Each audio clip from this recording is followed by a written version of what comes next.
Hello po sa inyong lahat mga ka-crypto. Ako po si Pinoy Crypto Trader at sa video na ito ay atin pong pag-uusapan ang tungkol dito kay Pepe 2.0. Kasi ayan, marami pong mga nagre-request na akin daw pong i-review itong si Pepe 2.0. Kaya ayan, siya po ang ikalawang bersyon ng Pepe, ni Pepe the Green Frog. Pero ito ay kulay yellow po siya. The Yellow Frog po siguro siya. Kaya yan, bago po tayo magpatuloy ay nais ko lamang po munang bigyang linaw ang aking disclaimer kung saan ang nilalaman po ng video na ito ay hindi po ito isang financial advice. For education and information purposes lamang po ang layunin nito. Maliban po dito ay nais ko na rin pong magbigay babala na wala pong kahit anumang group chat ang Pinoy Crypto Trader. Ayan po, nandito po tayo sa kanilang website at nakikita po natin dito na ayan, maraming mga taong mga palaka. Yan, siguro ay ito ay nagpapahiwatig sa mga investors na Pepe. Yan, Pepe 2.0. Yan, dami po nila. Yan, ito po yung kanilang tokenomics. Ayan, 1% buy and sell. Yan, development fee. Yan, contract renounce na po. Yan, ayon po kayo dito kay Pepe 2.0, yes sir, contract is renounced.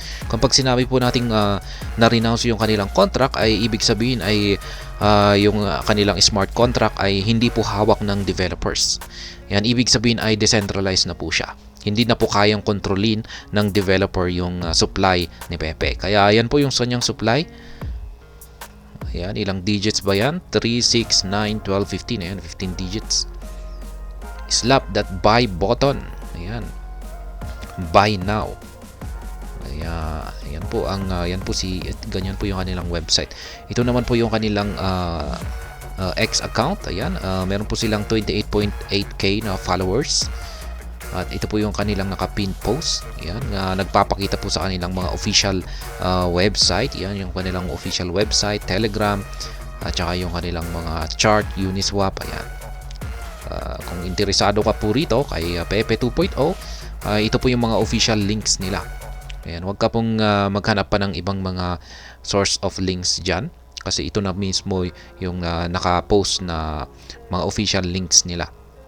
Kasi ayan, alam na po natin siguro na talamak na yung mga scammers ngayon na marami pong mga nagbibigay ng mga links dyan na yun pala ay mga ito pala ay dadalhin ka pala sa mga phishing sites.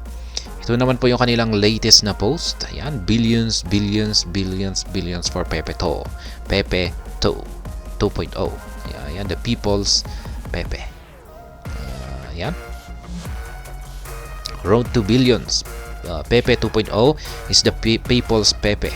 Don't miss your second chance. Kaya ayan. Ayan, ang tindi ng illustration na ito. Ito si Pepe, nagkaroon po sila ng boxing match dito kay si Dogecoin po yata ito. Ayan. Tinamaan ni Pepe 2.0 yung kanyang na head, tinamaan po sa ulo itong si Dogecoin. Ayan, mukhang knockout siya. Ayan, yan po ang mga makikita natin dito sa Twitter or X account na mga post ni Pepe 2.0. Wala naman po tayong nakikita mga developments nila. Ayan, yun po sana ang gusto nating makita rito. Yung bilang isang investor ay yung nakikita natin dito ay yung kanilang developments dapat. Yan po yung isang pagdating po sa akin ay yan po yung tinitignan ko bago ako mag-invest sa isang crypto asset, ay tinitignan ko po yung mga developments. Hindi po yung mga ganito. Kasi yung mga ganito lang na parang pang motivation lang yung mga ganito. Ayan. Yung mga yan katulad nito. Ayan. Pero yung mas matimbang po talaga yung kanilang developments. Yung kung ano yung tinututukan ng mga developers na projects. Kaya yan po yung mas mahalaga. Yan, i-check naman po natin dito kay CoinMarketCap. Yan, umangat po siya ng 0.52% nitong nakalipas na araw. Nitong nakalipas na 7 araw ay bagsak po siya. Laki po ng kanyang binagsak, 43.99%. Yan, pero nitong nakalipas na buwan ay maganda po yung kanyang performance, 284.62%. Ayan, kasi kung pag makikita po natin dito, ayan po yung kanyang chart. Ayan, sinilip ko po ito. Nandito po tayo sa daily chart time frame. May umangat po siya nitong, yan, sumabog po siya nitong nag-umpisa po nito dito noong mga February 4 pa.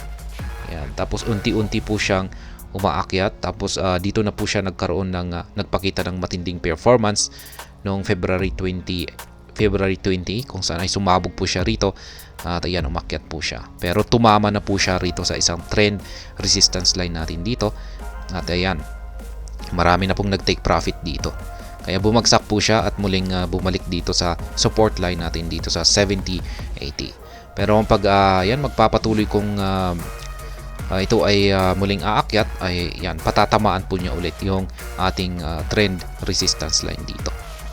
Kaya yan po ang posibleng mangyari rito kung pag magpapatuloy yung kanyang bullish momentum.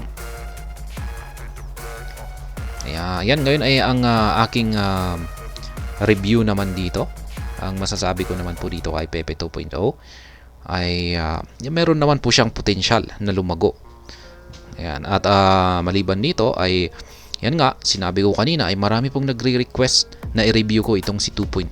Ibig sabihin ay talagang meron po siyang malakas na community. Kaya yan, parang sila na rin yung nagpro-promote dito kay Pepe 2.0. Kaya yan po yung mga nakikita ko maganda dito sa side ni Pepe 2.0. Meron po siyang handang sumuporta na kanyang community. Kaya community driven po siya. Kaya yan, na syempre yung mga maaga na mga nakapag invest dito or nakabili ay syempre sila yung mas may mataas na tsansa na kumita ng malaki rito. Ngayon ay yung nakikita ko naman dito na risk ay yan, napaka volatile po niya. Nakita nga natin kanina sa kanyang chart na marami, nakakaranas po siya ng matitinding mga fluctuations. Ayan, biglang tataas tapos biglang babagsak ng malalaki. Kaya yan po yung kanyang price fluctuations, matitindi. Kaya yan po ang kanyang risk. Kaya kung pag nakabili po tayo sa napakataas na presyo tapos bigla itong bumagsak, ay yan, malay natin, hindi natin alam kung kailan pa makakabalik sa mataas na presyo na yan. Kaya pwede po tayong maipit dito. Yan po yung risk. Pwede po tayong maipit dito kung pag nakabili po tayo sa mataas na presyo.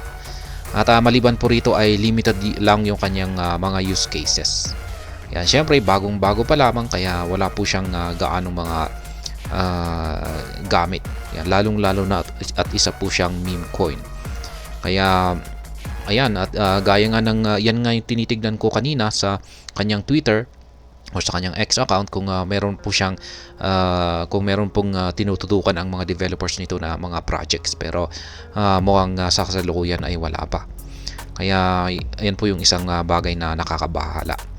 At maliban po rito ay meron pong lack of transparency yung kanilang team developers. Ayan, unknown po sila. Hindi po natin kilala yung mga team developers nila. At yung mas nakakabahala rito ay yung kanilang roadmap ay unknown po. Yan, hindi natin alam kung ano yung kanilang plano rito. Kaya nakakabahala po talaga.